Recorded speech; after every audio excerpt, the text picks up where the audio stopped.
après, c'est que Gbagbo n'est ni franc-maçon, ni il a été à l'international socialiste, ils en ont plus voulu parce qu'il est trop indépendant. Il n'est pas, il appartient à aucun club. Il n'a jamais couru après quoi que ce soit. Il n'a pas de réseau. Il n'a pas de réseau. C'est grave. Oui, c'est très grave aujourd'hui. On finit en prison. Enfin, en tout cas, lui, est élu en 2000. En 2002, un coup d'État est monté. Je fais très court, mais tout est vérifiable et il y aura pas de procès, ne vous inquiétez pas. Un coup d'État est monté contre lui à partir du Burkina Faso voisin, financé par Alassane Ouattara. Il y a des preuves. Et armé et accompagné par des militaires français. Et il y a des preuves. Donc, c'est plus contesté. Donc, le coup d'État se fait. Il y a beaucoup de morts. On parle des morts aujourd'hui des victimes. Les rebelles envahissent le nord du pays, occupent 60% du territoire. Ça a duré 10 ans, cette occupation. Et massacrent tout le monde. Enfin, il y a eu des massacres de masse qui sont tout à fait documentés. Et Gbagbo résiste à ça. Et ensuite, réussit à faire la paix avec les rebelles. Je le signale parce qu'il a fait un nombre incalculable de conférences avec les rebelles. À Accra, à Lomé, à Ouagadougou, à Paris. Bon. Il prend Guillaume Soro, chef des rebelles, comme Premier ministre. Plus démocrate, tu meurs. Et, il prend des ministres, chez les rebelles. Donc, pour la paix dans son pays. Et il fait une amnistie. Après, ces troubles.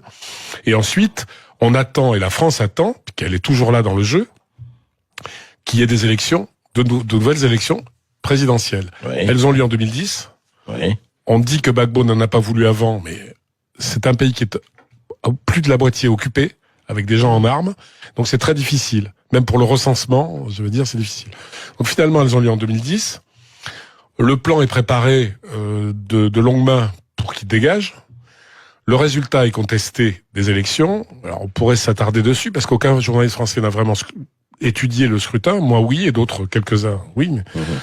Gbagbo a gagné. Parlez sous votre responsabilité, François. Oui. Gbagbo a gagné les élections. Et l'ONU a décidé que non. Parce que je ne connais pas de pays où c'est l'ONU qui prend la place du Conseil constitutionnel pour valider le parce qu'il a trouvé, l'ONU a trouvé que les élections étaient truquées, que les scrutins étaient truqués, etc. Enfin, j'imagine. Il y avait un plan. On parle de plan. On reproche à Gbagbo d'avoir ourdi un plan pour rester au pouvoir. La vérité, c'est qu'il y a eu un plan pour le chasser du pouvoir. Dégager. Alors, donc, l'ONU s'oppose à ça et il est dégagé, c'est ça? Alors, non, il résiste. Il reste au palais. Il y a donc 2 présidents. À partir de novembre 2010. Il voulait pas quitter le palais, etc. Il demande un recomptage des voix, dans une allocution qui est celle des vœux de 2010-2011. Et on lui refuse. Ouattara refuse. L'ONU refuse. Et on apprend d'ailleurs, je l'ai dit dans le livre, mais peu de gens en ont parlé, que l'ONU a fait détruire tout le matériel, des scrutins. C'est-à-dire les bulletins. Oui. Les bulletins, c'est curieux dans une élection, et encore plus dans une élection où il y a un litige. Je rappelle qu'au même moment, à la même époque, il y a le même litige en Haïti, et que finalement, après recomptage des voix, c'est le 3e qui gagne l'élection. Alors donc, refusé comptage. Refusé. Donc là, Sarkozy se fâche. Je ne sais plus. Je crois que c'est le feuilleton du dissident, du président. Donc on le présente d'abord comme quelqu'un qui a perdu les élections, qui a pas mangé les petits-enfants, mais presque, qui a tué beaucoup de gens. Oui, c'est là où les crimes contre l'humanité, on dit il est coupable d'atrocités, etc. Pour avoir résisté, il a créé un désordre qui a engendré, etc. On oublie toute la partie adverse qui a massacré. Donc, on le transfère d'abord dans une prison dans le nord du pays, ou dans une maison, une cabane, sans voir le jour pendant 8 mois. Il a failli mourir. Et finalement, on le transfère de façon tout à fait illégale à La Haye. Illégale parce que, c'est une cour d'appel à Abidjan qui aurait dû décider de son transfert. 2, à l'époque... Peut-être que ça aurait été mieux qu'on les transférait, non? Est-ce qu'il ne risquait pas la mort? Ça lui a sauvé la vie. C'est ça. Et je le lui ai dit. Mais donc il est transféré à la Cour pénale internationale. Oui, mais en plus, il faut savoir que la Côte d'Ivoire n'avait pas signé le statut de Rome qui crée la Cour pénale internationale, donc c'est tout à fait illégal.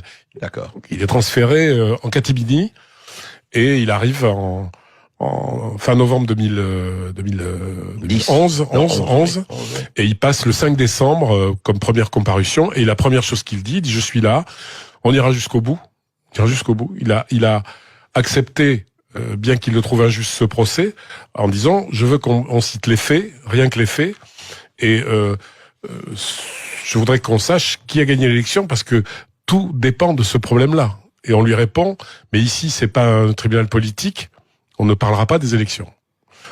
Et là, on fabrique un dossier de charge. Quand je dis qu'on fabrique, on va en parler, si vous voulez, après. Alors,